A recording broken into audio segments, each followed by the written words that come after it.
ಬಂಧುಗಳೇ ನಮಸ್ಕಾರ, ಹೇಗಿದ್ದೀರಿ ನೀವೆಲ್ಲರೂ? ನಾನು ಸುಬ್ರಹ್ಮಣ್ಯ ಎಸ್ ಹಂಡಿಗೆ. ಬಂಧುಗಳೇ, ದೃಶ್ಯವೊಂದನ್ನು ಗಮನಿಸ್ತಾ ಇದ್ದೀರಿ. ಕಚೇರಿಯ ಒಳಗಡೆ ಅಧಿಕಾರಿಯೊಬ್ಬರು ಕೈ ಮುಗಿತಾ ಇದ್ದಾರೆ. ಕಚೇರಿಯ ಒಳಗಡೆ ನುಗ್ಗಿರುವಂತಹ ಒಂದಷ್ಟು ಜನ ಆಕ್ರೋಶ ಭರಿತವಾಗಿ ಧಿಕ್ಕಾರದ ಘೋಷಣೆಯನ್ನು ಕೂಗ್ತಿದ್ದಾರೆ.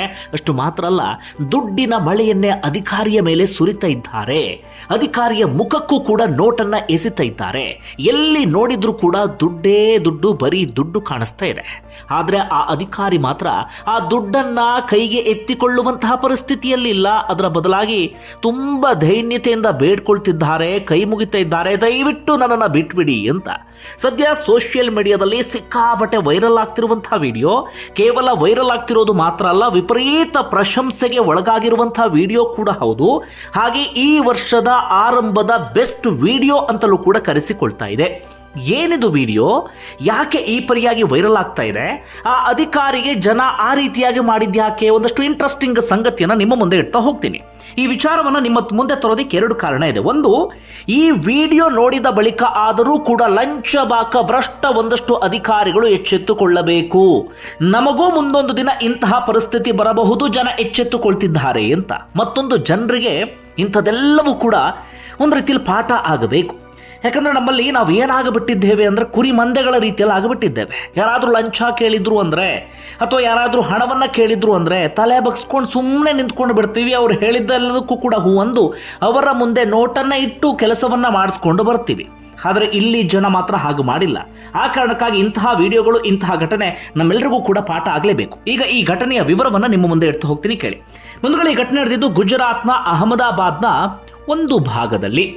ಅಲ್ಲಿ ಏನಾಗಿತ್ತು ಅಂದ್ರೆ, ಊರಿನ ಜನ ಗ್ರಾಮದ ಕಲುಷಿತ ಕುಡಿಯುವ ನೀರಿನ ಸಮಸ್ಯೆಯನ್ನ ನೀಗಿಸಬೇಕು ಅಂತ ಅಧಿಕಾರಿಯ ಬಳಿ ಮನವಿಯನ್ನ ಮಾಡ್ಕೊಳ್ತಿದ್ರಂತೆ. ಅಂದ್ರೆ ನೀರು ಸರಿಯಾದ ರೀತಿಯಲ್ಲಿ ಬರ್ತಾ ಇರಲಿಲ್ಲ, ನೀರೆಲ್ಲವೂ ಕೂಡ ಕಲುಷಿತಗೊಳ್ತಾ ಇತ್ತು. ಹೀಗಾಗಿ ಹಳ್ಳಿಯ ಜನ ಪ್ರತಿದಿನ ಆಸ್ಪತ್ರೆಗೆ ಹೋಗುವಂತ ಪರಿಸ್ಥಿತಿ ಎದುರಾಗಿಬಿಟ್ಟಿತ್ತು. ಅದೆಷ್ಟೇ ರಿಕ್ವೆಸ್ಟ್ ಅನ್ನು ಮಾಡ್ಕೊಂಡ್ರು ಕೂಡ ಅಧಿಕಾರಿ ಮಾತ್ರ ಆ ವಿಚಾರಕ್ಕೆ ತಲೆ ಕೆಡಿಸ್ಕೊಂಡಿರಲಿಲ್ಲ. ಒಮ್ಮೆ ಒಂದು ಮನೆಯವ್ರು ಹೋದ್ರು, ಮತ್ತೊಮ್ಮೆ ಇನ್ನೊಂದು ಮನೆಯವ್ರು ಹೋದ್ರು, ಮತ್ತೊಮ್ಮೆ ಮತ್ತೊಂದು ಮನೆಯವ್ರು ಹೋದ್ರು. ಹೀಗೆ ಯಾರೇ ಹೋದ್ರೂ ಕೂಡ ಆ ಅಧಿಕಾರಿ ಮಾತ್ರ ಯಾರ ಮನವಿಗೂ ಕೂಡ ಸ್ಪಂದಿಸಿರಲಿಲ್ಲ. ಆದರೆ ಯಾರ್ಯಾರು ಹೋಗಿದ್ದಾರೆ ಎಲ್ಲರ ಬಳಿಯೂ ಕೂಡ ಕೆಲಸವನ್ನ ಮಾಡ್ಕೊಡ್ಬೇಕು ಅಂದ್ರೆ ನಂಗೆ ಲಂಚ ಕೊಡಬೇಕು ಅಂತ ಕೇಳಿದ್ರಂತೆ. ಜನ ಕೂಡ ನೋಡಿದ್ರು ಬೆಸತ್ತು ಹೋಗಿಬಿಟ್ಟು.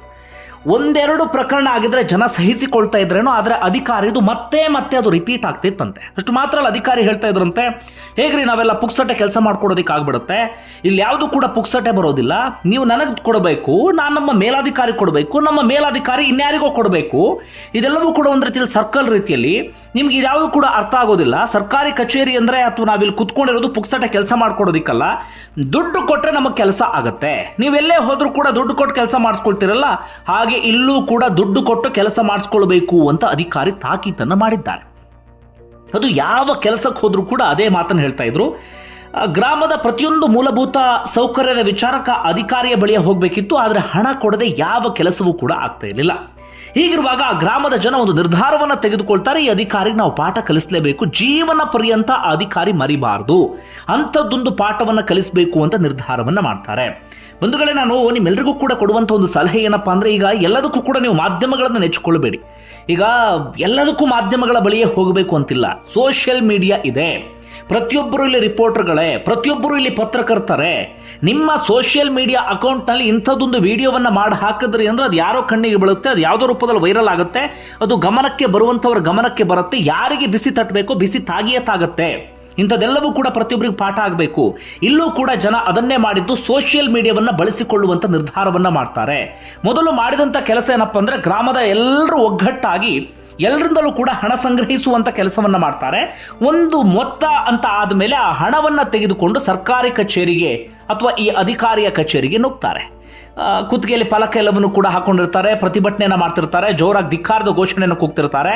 ಕಚೇರಿಯ ಒಳಗಡೆ ಎಂಟ್ರಿ ಕೊಡ್ತಾ ಇದ್ದ ಹಾಗೆ ಆ ಅಧಿಕಾರಿ ಕನಸು ಮನಸ್ಸಿನಲ್ಲೂ ಕೂಡ ನಿರೀಕ್ಷೆನ ಮಾಡಿರಲಿಲ್ಲ. ಜನರನ್ನ ಕುರಿ ಮಂದೆ ಅಂತ ಹೇಳಿ ಅಧಿಕಾರಿ ಭಾವಿಸಿದ ರೀತಿಯಲ್ಲಿತ್ತು. ನಾನು ಏನೇ ಹೇಳಿದ್ರು ಕೂಡ ಜನ ತಲೆ ಅಲ್ಲಾಡಿಸ್ತಾರೆ, ಏನೇ ಹೇಳಿದ್ರು ಕೂಡ ಕೇಳಿಕೊಂಡು ನಂಗೆ ಲಂಚ ಕೊಟ್ಟೆ ಕೆಲಸವನ್ನು ಮಾಡಿಸ್ಕೊಂಡು ಹೋಗ್ತಾರೆ ಅಂತ ಹಾಗಂದ್ಕೊಂಡಂಥ ಅಧಿಕಾರಿಗೆ ಬಿಗ್ ಶಾಕ್ ಆದಿತ್ತು. ಜನ ಸರಿಯಾಗಿ ಪಾಠ ಕಲಿಸಿದ್ರು ನೋಡಿ. ಒಳಗಡೆ ಬರ್ತಾ ಇದ್ದಾಗ ಒಂದಷ್ಟು ಜನ ವಿಡಿಯೋ ಮಾಡೋದಕ್ಕೆ ಶುರು ಮಾಡ್ಕೊಳ್ತಾರೆ. ಆ ಜನ ಅಧಿಕಾರಿಯ ಮೇಲೆ ದುಡ್ಡಿನ ಮಳೆಯನ್ನು ಸುರಿಸೋದಕ್ಕೆ ಶುರು ಮಾಡ್ಕೊಂಡು ಬಿಡ್ತಾರೆ. ನಿಮ್ಗೆ ಅಥವಾ ನಿಮ್ಮ ಹತ್ತಿರದವರಿಗೆ ಡಯಾಬಿಟಿಸ್ ಇದ್ರೆ ಈಗ ಚಿಂತೆ ಬೇಡ. ಗುಡುಚಿ ಆಯುರ್ವೇದದಲ್ಲಿ ಈಗ 4 ಹಂತದ ವಿಶೇಷ ಪ್ರಕ್ರಿಯೆಯಿಂದ ನೈಸರ್ಗಿಕವಾಗಿಯೇ ಡಯಾಬಿಟಿಸ್ ಹಿಮ್ಮೆಟ್ಟಿಸ್ತಾರೆ. ಪ್ರತಿದಿನ 120ಕ್ಕೂ ಹೆಚ್ಚು ಮಂದಿ ಇನ್ಸುಲಿನ್ ಮತ್ತು ಔಷಧಿಯಿಂದ ಹೊರಬರಲು ಗುಡುಚಿಗೆ ಭೇಟಿ ಕೊಡ್ತಾರೆ. ಇಲ್ಲಿವರೆಗೆ ಸಾವಿರಾರು ಮಂದಿ ಗುಡುಚಿಯಿಂದಾಗಿ ಹೊಸ ಬದುಕು ಕಂಡಿದ್ದಾರೆ. ಡಯಾಬಿಟಿಸ್ ಹಿಮ್ಮೆಟ್ಟಿಸಿ ಹೊಸ ಜೀವನಕ್ಕೆ ಕಾಲಿಡಲು ಈಗಲೇ ತಜ್ಞರಿಗೆ ಕರೆ ಮಾಡಿ 6363265353.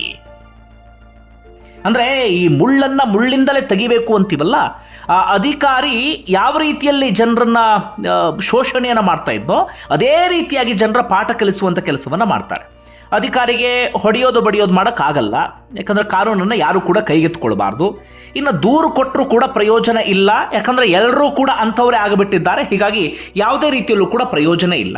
ಹೀಗಾಗಿ ಏನಾದರೂ ಮಾಡಬೇಕಲ್ಲ ಅಂತ ಸಖತ್ತಾಗಿರುವಂಥ ಪ್ಲಾನನ್ನೇ ಮಾಡಿದ್ರು ಆ ಭಾಗದ ಜನ. ಅಧಿಕಾರಿಗೆ ದುಡ್ಡಿನ ಮಳೆಯನ್ನು ಸುರಿಸ್ತಾರೆ. ಆ ವಿಡಿಯೋವನ್ನು ಸೋಷಿಯಲ್ ಮೀಡಿಯಾದಲ್ಲಿ ಹಾಕೋದಕ್ಕೆ ಶುರು ಮಾಡ್ಕೊಳ್ತಾರೆ. ಅದಾದ ಬಳಿಕ ವಿಪರೀತ ವೈರಲ್ ಆಗುತ್ತೆ. ಗುಜರಾತ್ನ ಮಾಧ್ಯಮಗಳಲ್ಲೂ ಕೂಡ ಸುದ್ದಿ ಆಗಿಬಿಡುತ್ತೆ. ಅಧಿಕಾರಿ ತಲೆ ಎತ್ತಿ ಓಡಾಡದಂಥ ಪರಿಸ್ಥಿತಿ ನಿರ್ಮಾಣ ಆಗಿಬಿಡುತ್ತೆ. ಸದ್ಯಕ್ಕೆ ಸಿಕ್ಕಿರುವಂಥ ಮಾಹಿತಿಯ ಪ್ರಕಾರ ಒಂದಷ್ಟು ಮೂಲಗಳಿಂದ ಮಾಹಿತಿಯನ್ನು ಸಂಗ್ರಹಿಸುತ್ತೆ. ಅಧಿಕಾರಿಯ ವಿರುದ್ಧ ಯಾವ ಕ್ರಮವೂ ಕೂಡ ಆಗಿಲ್ಲಂತೆ. ಕೇವಲ ಮೇಲಾಧಿಕಾರಿಗಳು ವರದಿಯನ್ನು ಕೇಳಿದ್ದಾರಂತೆ.